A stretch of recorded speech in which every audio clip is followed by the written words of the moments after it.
At 11:42 on the morning of May 1, 1943, Staff Sergeant Maynard Smith cranked open the armored hatch of his ball turret and climbed into a B-17 fuselage that was already on fire. 31 years old, 0 combat missions, 6 weeks of being told he was the worst airman in the entire squadron. 15 Focke-Wulf 190 fighters had found them over Brest, France, and they were methodically destroying every bomber in the formation. This was the spring of 1943, and the 8th Air Force was learning a brutal lesson over occupied Europe. The average B-17 crew had a 50% chance of surviving their 25-mission tour. Some bomb groups were losing that many in a single month. The submarine pens at Saint-Nazaire had earned a nickname among American air crews. They called it Flak City. On this particular mission, 78 flying fortresses had taken off from England that morning. Only 29 would drop their bombs on target. 7 would never come home. 75 young Americans would be listed as killed or missing before sunset. Staff Sergeant Smith was supposed to be one of those statistics. Everyone at Thurles Airfield expected it. Not because the mission was dangerous. Every mission was dangerous. They expected it because Maynard Smith was, by universal agreement, the most useless soldier in the 306th Bomb Group. The nickname came first. Snuffy. Like the lazy, scheming hillbilly from the comic strips, it fit perfectly. Smith was 31 in an army of 20-year-olds. He resented taking orders from men a decade younger than himself. He had joined the Army Air Forces for one reason only. A judge in Michigan had given him a choice: jail for unpaid child support or military service. Smith chose the uniform, but he never chose to be a soldier. At Thurles, he became legendary for all the wrong reasons. He slept through briefings. He argued with officers. He lectured other airmen on philosophy and politics until they walked away. His personnel file grew thick with disciplinary actions. The men of the 423rd Bombardment Squadron had a simple policy regarding Staff Sergeant Maynard Smith. Nobody wanted to fly with him.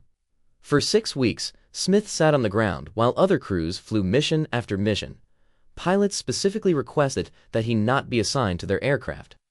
When a crew needed a replacement ball turret gunner, they asked for anyone else. The ball turret was the most claustrophobic position on the B-17. A plexiglass and steel sphere hanging beneath the fuselage, barely large enough for a small man to curl into a fetal position. 2 50 caliber machine guns, a computing gun sight, and nothing between the gunner and 30,000 feet of empty air, except a few inches of aluminum and glass. Smith was short, 5 feet 4 inches. Physically, he was perfect for the position. In every other way, he was considered a liability. The men who had to trust their lives to their crewmates did not trust Maynard Smith. On the morning of May 1st, that changed. A crew was short 1 gunner. There were no other replacements available. For the first time in 6 weeks, Staff Sergeant Smith climbed into a B-17. The aircraft was piloted by Captain Lewis Johnson, a veteran completing his 25th and final mission. After today, Johnson was going home. He had survived the most dangerous assignment in the American military. One more mission stood between him and the safety of the United States. Smith had no idea what combat looked like. He had trained on fixed targets. He had memorized procedures. But he had never seen a German fighter diving at him with cannons blazing. He had never watched a B-17 explode in midair. He had never smelled burning flesh at 25,000 feet. He was about to learn all of it in a single afternoon. If you want to see how Smith's first mission turned out, please hit that like button. It helps us share these forgotten stories with more viewers. Subscribe if you haven't already. Back to Smith. The formation crossed the French coast on the return flight. The navigator made a fatal error. He mistook the Brittany Peninsula for the southern coast of England. Captain Johnson began descending through the clouds, believing they were almost home. They broke through the cloud cover at 2,000 feet. Directly below them was the heavily fortified city of Brest. The anti-aircraft guns opened fire immediately. Then the fighters came. Focke-Wulf 190s, 15 to 20 of them. The B-17 shuddered as cannon shells ripped through the fuselage. The left wing fuel tank ruptured. Aviation gasoline poured into the radio compartment and ignited. The oxygen system exploded. And Staff Sergeant Maynard Smith, the airman nobody wanted, found himself staring at a choice that would define the rest of his life. 3 crewmen were already gone. They had jumped from the burning aircraft, preferring the uncertainty of a parachute over the certainty of fire. The tail gunner was wounded and trapped. The waist was an inferno. Every instinct set to follow the others out the door. Smith looked at the flames. He looked at the emergency exit. Then he started moving toward the fire. The interior of a B-17 waist section measured roughly 14 feet long and 6 feet wide. In normal conditions, it was cramped but functional. 2 waist gunners stood at open windows on either side, manning 50 caliber machine guns on flexible mounts. The radio compartment sat forward. The tail section extended aft. A narrow crawlway connected the waist to the ball turret below. None of those conditions were normal anymore. Aviation gasoline burns at temperatures exceeding 1,000 degrees Fahrenheit. When the fuel tank ruptured above the radio compartment, the liquid sprayed across equipment, ammunition boxes, and the thin aluminum skin of the aircraft. The fire spread in seconds. Flames climbed the walls. Smoke filled the confined space with toxic fumes. The temperature inside the waist section began rising toward levels that would melt human skin on contact. Smith had no firefighting equipment. The B-17 carried small extinguishers, but they were designed for electrical fires, not burning aviation fuel. The standard procedure for an uncontrollable aircraft fire was simple: get out. Every airman knew the mathematics of survival. A burning bomber at 2,000 feet gave a crew perhaps 90 seconds to evacuate before structural failure. Parachutes worked. Staying aboard a burning aircraft did not. 3 men had already made that calculation. The radio operator, Technical Sergeant Henry Bean; Waist Gunner Staff Sergeant Robert Folliard; Waist Gunner Staff Sergeant Joseph Bukacek. They had gone out the door into the sky over occupied France. Their parachutes opened. German soldiers watched them descend. None of the 3 would survive the day. Smith did not know their fate. He only knew that the fire was spreading and the tail gunner was still aboard. Sergeant Roy Gibson had taken shrapnel wounds during the initial fighter attack. He was trapped in the tail section, unable to move forward through the flames. If the fire reached the tail, Gibson would burn alive. If the fire reached the oxygen tanks, the entire aircraft would explode. If the fire weakened the fuselage structure, the B-17 would break apart in flight. Smith grabbed the first thing he could find, a blanket. He beat at the flames with it until the blanket caught fire and he had to throw it away. He found a piece of canvas and tried again. Same result. The gasoline-fed fire was too hot, too fast, spreading across too wide an area. The ammunition began cooking off. 50 caliber rounds stacked in metal boxes along the waist section walls. As the temperature rose, the brass casings expanded. The powder charges ignited. Bullets began firing in random directions, ricocheting off the interior surfaces of the aircraft. Smith was now fighting a fire while live ammunition exploded around him. He made a decision that violated every safety protocol in the Army Air Force's manual. The 50 caliber rounds were feeding the chaos. Every box that cooked off created new shrapnel, new fires, new dangers. Smith began picking up the ammunition boxes with his bare hands. The metal was hot enough to sear flesh. He carried them to the waist gun windows and threw them out of the aircraft, box after box. His hands blistered. The skin cracked and bled. He kept working. Between ammunition runs, he returned to fighting the fire. He had discovered that the only liquid available was the relief tube. The crew urinated into a funnel connected to a tube that vented outside the aircraft. Smith disconnected the tube and used the contents to douse the flames. When that ran out, he found a fire extinguisher and emptied it. When that ran out, he urinated directly on the burning surfaces. The Focke-Wulfs had not finished. German fighter pilots could see the smoke trailing from the crippled bomber. They knew a damaged aircraft was an easy kill. They came in for repeated attack runs, cannon shells punching through the aluminum skin, adding new holes to a fuselage already perforated by flak and fire. Each pass forced Smith to abandon firefighting and manned the waist guns. He had never fired at an enemy aircraft. His training had involved stationary targets and classroom instruction. Now he was swinging a 50 caliber machine gun at fighters, diving past at over 300 miles per hour, squeezing the trigger in short bursts, trying to fill the air with enough lead to discourage another attack.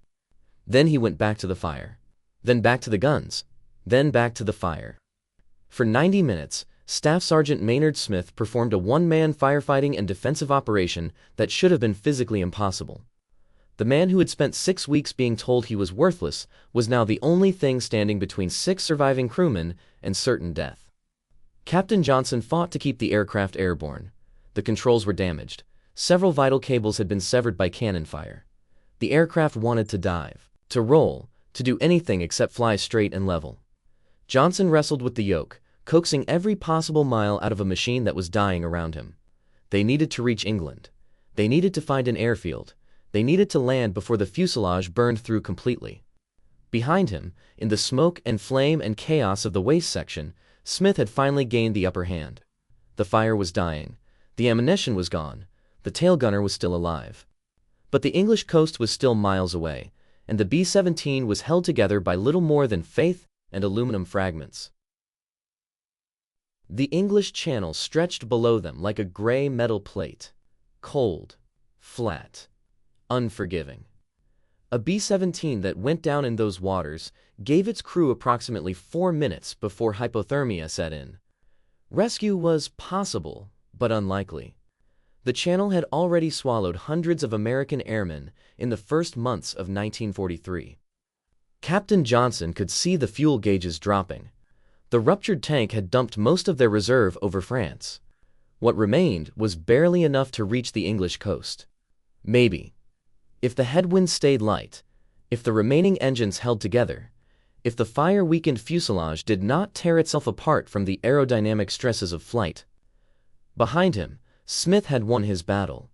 The flames were out. Charred metal and melted wiring covered the waist section floor. The smell of burned rubber and aviation fuel saturated every surface. But the fire was dead, killed by 90 minutes of desperate improvisation by a man who had never been trained for anything like this. Smith crawled aft to check on the tail gunner. Sergeant Roy Gibson was conscious but badly wounded. Shrapnel had torn through his legs and torso during the initial fighter attack. He had been trapped in the tail section throughout the fire, unable to move forward, unable to help, able only to wait and hope that the flames would not reach him. Smith administered first aid with the aircraft's emergency kit. He bandaged the wounds as best he could. He made Gibson as comfortable as possible in the cramped tail compartment. Then he returned to the waist section and manned the guns again, watching for any German fighters that might have followed them over the channel. None came. The Focke-Wulfs had turned back at the French coast, unwilling to venture over open water where British Spitfires patrolled. The crippled B-17 limped toward England alone, trailing smoke from a dozen holes in its aluminum skin. The coast of Cornwall appeared through the haze. Johnson began looking for any flat surface long enough to land a 4-engine bomber. The normal procedure would be to return to Thurley, their home base in Bedfordshire. That was impossible. The aircraft would never survive another 200 miles of flight. They needed to land immediately. RAF Pretanac sat on the southwestern tip of England, a grass airfield originally built for coastal defense fighters. The runway was short by B-17 standards. The facilities were minimal, but it was flat, and it was close, and it was their only option. Johnson lined up his approach. The landing gear extended. 3 green lights confirmed the wheels were down and locked. He reduced power and let the battered aircraft sink toward the grass strip. The touchdown was smooth. Johnson had flown 25 missions and survived everything the Luftwaffe could throw at him. He knew how to land a damaged bomber. The wheels touched, the aircraft rolled, and for a moment it seemed like the ordeal was finally over. Then the fuselage cracked.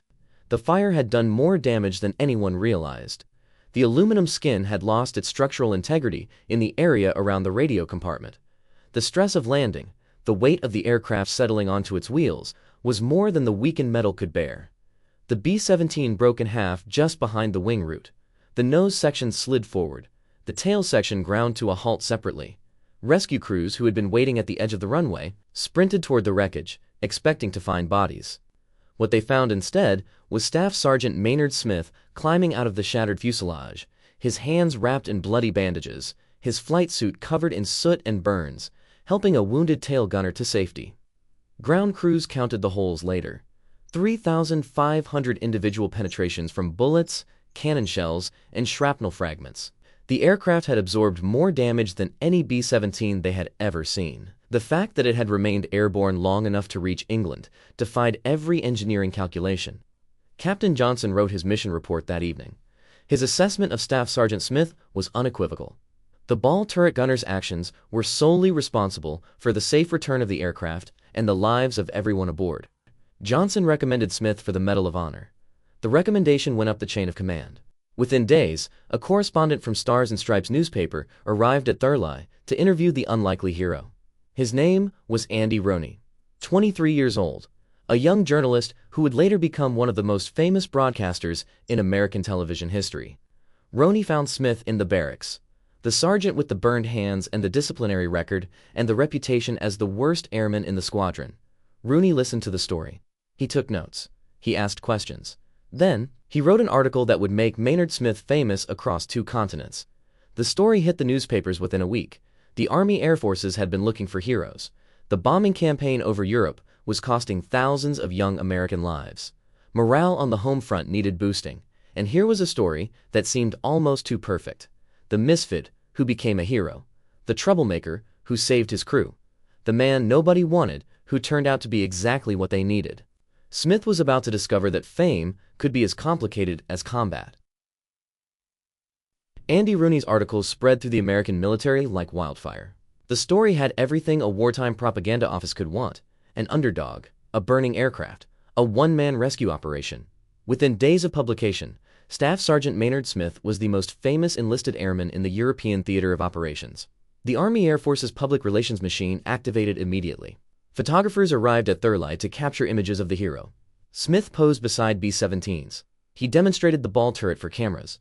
He stood with officers who had barely spoken to him a week earlier. The pictures went out to newspapers across the United States. Mothers in Michigan and Ohio and California saw the small man with the burned hands and felt hope that their own sons might survive the war. Radio programs picked up the story. Commentators described the 90-minute battle against fire and fighters. They emphasized the details that made Smith memorable. The man nobody wanted. The first combat mission. The aircraft that broke in half on landing. Each retelling added new layers of drama to an event that needed no embellishment. Smith received mail. Thousands of letters from strangers. Women proposed marriage. Children asked for autographs. Veterans of the First World War wrote to congratulate him. The postal clerks at Thurleigh had never processed so much correspondence for a single enlisted man. The men of the 423rd Bombardment Squadron watched this transformation with complicated emotions. They had spent 6 weeks avoiding Maynard Smith. They had complained about his attitude, his laziness, his inability to function as part of a team. Now that same man was being celebrated as a national hero. The newspapers called him brave. The radio called him exceptional. The Army Air Forces called him exactly the kind of soldier America needed. The squadron knew a different truth. Smith had been genuinely heroic on May 1st. No one disputed that. His actions aboard the burning B-17 had saved lives and demonstrated courage under circumstances that would have broken most men. But heroism in combat did not change the fundamental nature of the man who performed it. Smith remained difficult. He still argued with officers. He still lectured other airmen on subjects they had no interest in discussing. He still believed that his age and intelligence entitled him to special treatment. The only difference now was that he had a Medal of Honor recommendation supporting his sense of superiority. The attention went to his head almost immediately. Smith began signing autographs with a new signature: Sergeant Maynard Smith, CMH. The Congressional Medal of Honor he had not yet received. He told and retold the story of May, first to anyone who would listen, and the story grew larger with each telling. Details shifted. Emphasis changed. The 90 minutes of desperate firefighting became an epic narrative in which Smith played an increasingly central role. Other crewmen noticed the exaggerations. Small inconsistencies at first, then larger ones. Smith began describing actions he had not performed, decisions he had not made, conversations he had not had. The core of the story remained true. He had fought the fire. He had saved the crew. But the decorations around that core became increasingly fictional. This was the paradox of Maynard Smith. A genuine hero who could not stop embellishing his genuine heroism. A man who had earned respect through extraordinary actions, but squandered that respect through ordinary vanity. The squadron tolerated him because they had no choice. He was about to receive the highest military decoration the United States could bestow. Criticizing him publicly would reflect poorly on the entire unit. The Medal of Honor recommendation moved through official channels. General Ira Eaker, commanding the 8th Air Force, reviewed the paperwork personally. The evidence was overwhelming. Captain Johnson's report. The witness statements. The physical condition of the aircraft. Every document confirmed that Staff Sergeant Smith had performed acts of valor far beyond what could reasonably be expected of any soldier. Eaker approved the recommendation and forwarded it to Washington. The War Department reviewed the case and concurred. The medal was authorized. A ceremony would be scheduled. For the first time in the history of American military aviation, an enlisted airman would receive the Medal of Honor in the European theater. The date was set for July. Secretary of War Henry Stimson would travel to England personally to present the decoration. It would be the largest public ceremony the 8th Air Force had ever conducted. Photographers would document every moment. Newsreel cameras would capture the event for theaters across America. The story of Snuffy Smith would reach its triumphant conclusion in front of the entire world. The Army began planning. They arranged for a formation of B-17s to fly overhead during the presentation. They constructed a ceremonial platform. They notified the press corps. They coordinated every detail to ensure that the event would generate maximum positive coverage for the war effort. They did not coordinate with Staff Sergeant Maynard Smith. No one told him the date of his own Medal of Honor ceremony. No one confirmed that he understood the schedule. The public relations officers assumed someone else had handled the notification. The squadron officers assumed the same. In the confusion of planning a major military event, the guest of honor fell through the cracks. July 15th arrived. Secretary Stimson stood at the podium. The B-17s circled overhead. The cameras rolled. The assembled dignitaries waited. Staff Sergeant Maynard Smith was nowhere to be found. A search party fanned out across Thurleigh Airfield. Officers checked the barracks. They checked the officers' club. They checked every building where an airman might reasonably spend a summer morning. Secretary of War Stimson waited at the ceremonial platform with the patience of a man accustomed to military delays. The B-17s continued circling overhead, burning fuel that the 8th Air Force could not afford to waste. Someone finally thought to check the mess hall. Staff Sergeant Maynard Smith was in the kitchen. He was not eating breakfast. He was scraping leftover food from metal trays into garbage bins. The hero of May 1st, the man about to receive the highest military decoration his country could bestow, had been assigned to kitchen police duty as punishment for his latest disciplinary infraction. The officer who found him did not record what was said. The moment was too absurd for official documentation. Smith was rushed from the kitchen to the ceremony, still wearing his work uniform, grease stains visible on his sleeves. He barely had time to clean his hands before Secretary Stimson placed the Medal of Honor around his neck.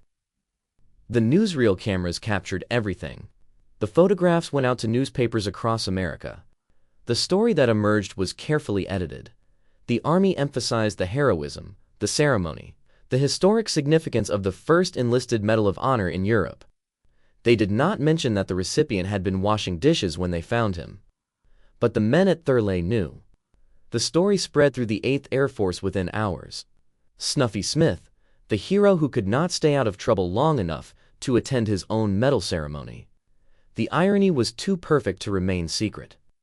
For years afterward, veterans would tell the story as proof that courage and character were not the same thing.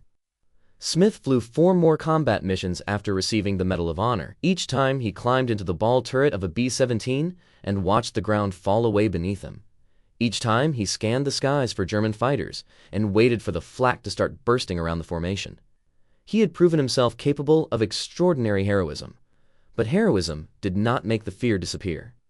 The 5th mission was his last. The psychological toll of combat had accumulated beyond what his mind could process. Smith began exhibiting symptoms that the Army Air Force's medical officers recognized but did not fully understand. Nightmares, anxiety, inability to concentrate. The modern term is post-traumatic stress disorder. In 1943, they called it operational exhaustion. The doctors grounded him. No more combat flying. The Medal of Honor recipient who had saved 6 lives over Brest would spend the rest of his war behind a desk, processing paperwork far from the sound of engines and gunfire. Smith did not handle the transition well. He had become accustomed to the attention that came with his medal. Journalists still wanted interviews. Photographers still wanted pictures. But the daily reality of his life was now clerical work in an administrative office, surrounded by men who had heard all his stories and grown tired of hearing them again. His disciplinary problems continued. Perhaps they worsened. The official records show a pattern of conflicts with superior officers, failures to complete assigned duties, and general inability to function within military structure. The same characteristics that had made him an outcast before May 1st remained unchanged after his moment of glory. By December of 1944, the Army had run out of patience. Staff Sergeant Maynard Smith, holder of the Medal of Honor, was reduced in rank to private. The demotion was unprecedented. No Medal of Honor recipient had ever been stripped of rank while still in service. The Army did not publicize the action. The contrast between the hero of the newspapers and the problem soldier of the personnel files was too damaging to acknowledge publicly. Smith was permanently grounded. His flying days were over. His usefulness to the war effort had been reduced to whatever administrative tasks he could complete without causing additional problems. In February of 1945, the Army sent him home. The war in Europe had 4 months left to run. The 8th Air Force would continue bombing Germany until the final surrender. Thousands of young Americans would die in B-17s over targets that Smith would never see. He returned to Michigan. His hometown of Cairo organized a parade. The citizens who remembered the spoiled troublemaker now celebrated the returning hero. They lined the streets and cheered. They waved flags. They welcomed back a man who had done something extraordinary on a single afternoon in May of 1943. None of them knew about the demotion. None of them knew about the disciplinary record. They knew only what the newspapers had told them. A local boy had earned the Medal of Honor. Smith stood in the back of an open car and waved to the crowds. For one afternoon, he was everything the Army had wanted him to be. A symbol, an inspiration, a reason to believe that ordinary Americans could become heroes when their country needed them most. The parade ended, the crowds dispersed, and Maynard Smith began the long process of figuring out what came next. The war ended in May of 1945. Germany surrendered unconditionally. The 8th Air Force had dropped over 600,000 tons of bombs on occupied Europe. More than 26,000 American airmen had died in the campaign. Another 28,000 had been captured or listed as missing. The strategic bombing offensive had been the most costly air operation in military history. Staff Sergeant Maynard Smith had contributed 90 minutes to that effort. One mission, one burning aircraft, one afternoon of extraordinary courage, followed by months of ordinary failure. His discharge papers arrived on May 26, 1945. He was 34 years old, a former private with a Medal of Honor, and no clear idea of what civilian life would look like. The transition proved difficult. Smith had never been good at holding jobs before the war. His personality had not changed during his time in uniform. He remained argumentative, opinionated, and convinced of his own superiority. These characteristics had made him unpopular in the Army. They made him equally unpopular in the civilian workforce. He cycled through employment. Tax work, clerical positions, nothing lasted. Smith would start a job, clash with supervisors, and either quit or be fired. The Medal of Honor opened some doors, but his behavior closed them again. Employers who hired a war hero discovered they had also hired a difficult employee. His personal life followed similar patterns. Smith married again after the war. The marriage failed. He married a third time. That marriage also failed. The pattern repeated itself. Women were attracted to the heroic story. They were less attracted to the complicated man behind it. Child support obligations accumulated. Legal troubles mounted. By the early 1950s, Maynard Smith had become what he had always been before May 1, 1943. A man who could not quite make his life work. The Medal of Honor sat in a drawer somewhere. The newspaper clippings yellowed in scrapbooks. The fame that had briefly transformed him into a national symbol faded into the ordinary struggles of middle-class American life. He was not alone in this experience. Thousands of veterans returned from the war with decorations and trauma, and no framework for processing either. The generation that had saved the world came home to find that heroism did not pay the mortgage. Combat skills did not translate to civilian employment. The psychological wounds of warfare did not heal simply because the shooting had stopped. The Veterans Administration existed to help men like Smith, but the resources were limited and the understanding was incomplete. Post-traumatic stress remained poorly understood. The men who jumped at loud noises, who could not sleep without nightmares, who found themselves unable to connect with families who had not shared their experiences, these men were expected to simply adjust. Many could not. Smith coped in his own way. He talked about the war constantly. He told the story of May 1st to anyone who would listen, and to many who would not. The tale grew more elaborate over the years. Details were added. His role expanded. By the 1970s, Smith's version of events had him personally flying the damaged B-17 back to England, a feat that had actually been performed by a different airman on a different mission. Veterans who knew the truth said nothing publicly. The code of military brotherhood protected even difficult men from outside criticism. Smith was one of them, regardless of his flaws. The Medal of Honor he wore represented something larger than any individual. To attack his credibility was to attack the credibility of every man who had served. The embellishments bothered some historians. The documented record of May 1st was remarkable enough without fictional additions. Smith had genuinely fought a fire for 90 minutes. He had genuinely thrown burning ammunition out of a moving aircraft. He had genuinely saved lives of 6 crewmen. These facts required no enhancement. But Smith could not leave the story alone. Each retelling added new layers. Each interview introduced new elements. The man who had performed one afternoon of authentic heroism spent decades constructing an expanded mythology around that single event. Perhaps this was understandable. The 90 minutes over Brest had been the high point of his entire existence. Everything before had been failure. Everything after would be struggle. That one afternoon stood alone as proof that Maynard Smith was capable of greatness. He clung to it because he had nothing else.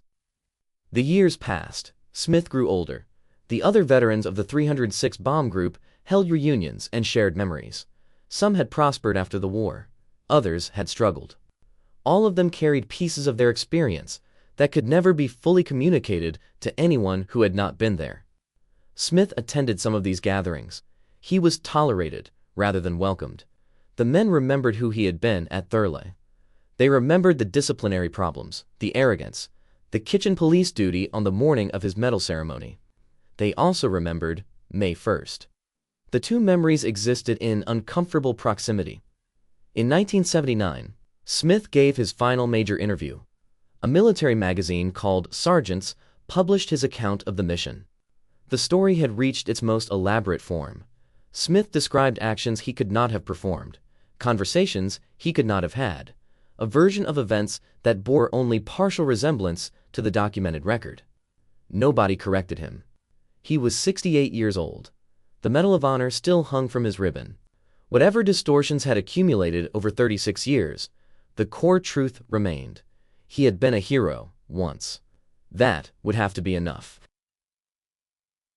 The Medal of Honor has been awarded approximately 3,500 times in American military history. Each recipient represents an act of valor so extraordinary that it stands apart from the millions of individual moments of courage that occur in every war. The standard is deliberately extreme. The decoration is reserved for those who risk their lives above and beyond any reasonable expectation of duty. Staff Sergeant Maynard Smith met that standard on May 1, 1943. Whatever complications followed, whatever failures accumulated, the 90 minutes over Brest satisfied the most rigorous criteria the American military possessed. He had been one man against fire and fighters and the reasonable certainty of death. He had chosen to stay when leaving was easier. He had saved lives that would otherwise have been lost. The historical record places Smith in a specific context. He was the first enlisted airman to receive the Medal of Honor in the European theater. Only 2 others would join him before the war ended.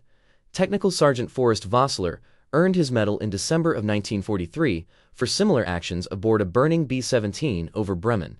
Staff Sergeant Archibald Matthews received his posthumously for staying at the controls of a crippled bomber long enough for his crew to bail out. 3 enlisted men, 3 medals of honor. Thousands of other airmen who performed acts of courage that went unrecognized. The mathematics of recognition were brutal. The 8th Air Force flew hundreds of thousands of individual combat sorties. Each sortie placed 10 men in danger. Each mission produced countless moments of bravery, sacrifice, and determination. The vast majority of these moments were never recorded. Men died heroically in aircraft that simply disappeared.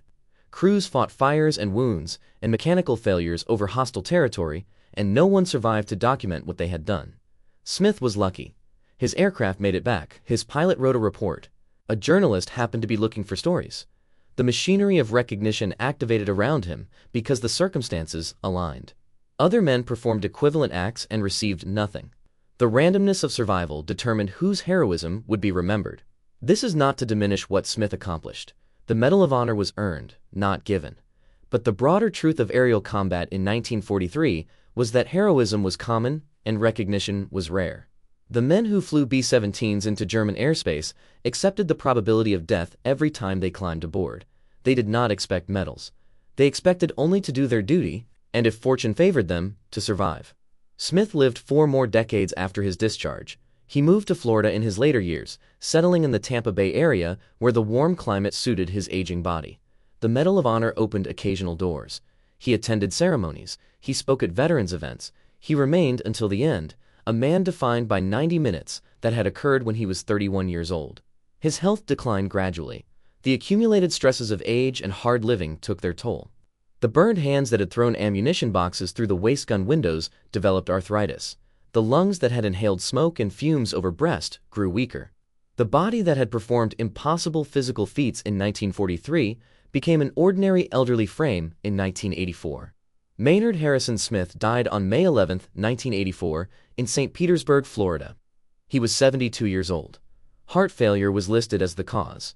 He had outlived most of the men who had flown with him, and most of the men who had refused to fly with him. The Army honored his passing despite the complicated history. Medal of Honor recipients are entitled to burial at Arlington National Cemetery, regardless of their subsequent service record. The demotion did not matter. The disciplinary file did not matter. The only thing that mattered was the blue ribbon with the white stars and the gold medal that hung from it. Smith was laid to rest among the rows of white headstones that marked the final resting place of American military dead. Generals lie near privates. Heroes lie near ordinary soldiers. The democracy of death erases the distinctions that seem so important in life. His grave marker identifies him simply: name, rank, dates of service, Medal of Honor. The stone says nothing about kitchen police duty or disciplinary problems or embellished interviews. It says nothing about the marriages that failed or the jobs that did not last. It records only the essential fact: this man served. This man was honored. This man rests here. The question that remains is how to remember him. The easy narrative wants heroes to be heroic in all things. It wants courage in combat to reflect courage in character. It wants the man who saves lives to be worthy of admiration in every aspect of his existence. Maynard Smith refused to fit that narrative. He was difficult before the war, during the war, and after the war. He was heroic for 90 minutes and problematic for 72 years. He earned the nation's highest honor and the nation's frustration in equal measure. Perhaps that complexity is the most honest legacy he could leave. The 306th Bomb Group completed 342 combat missions before the war ended. They dropped over 22,000 tons of bombs on targets across occupied Europe. 171 of their aircraft were lost in action. The men who flew from Thurley paid a price measured in thousands of individual lives, each one representing a family that received a telegram beginning with words no parent or wife ever wanted to read. The group earned a reputation as one of the most experienced units in the 8th Air Force. They were first over Germany in January of 1943. They flew the dangerous early missions when fighter escort was limited and losses were catastrophic. They adapted, survived, and continued flying until there was nothing left to bomb. Maynard Smith's story became part of that larger history. The 306th Bomb Group Association preserved the records of every mission, every crew, every aircraft that flew from the grass runways of Thurley. Smith appears in those records exactly as he was, a difficult man who did an extraordinary thing, a hero who could not escape his own limitations. The National Museum of the mighty 8th Air Force stands in Pooler, Georgia, outside Savannah. The museum preserves the history of the air campaign over Europe through artifacts, documents, and personal testimonies. Visitors can walk through a restored B-17 and understand the cramped spaces where young men fought and died. They can read the names of the fallen on memorial walls. They can learn about men like Smith, who earned recognition, and men who earned none. The ball turret hangs beneath the aircraft like a glass and steel egg. Museum guides explain how a small man would curl into the fetal position inside that sphere, rotating with the turret as he tracked enemy fighters through his gun sight. They describe the isolation of the position, the vulnerability, the absolute dependence on the crew above to crank the turret back into position if electrical power failed. Smith's turret lost power over breast. He cranked himself out manually and climbed into a burning fuselage. That detail alone captures something essential about aerial combat in 1943. Technology failed constantly. Survival depended on human improvisation. The men who lived were often the men who refused to accept that the situation was hopeless. The airfield at Thurley still exists. The runways have been converted to other uses.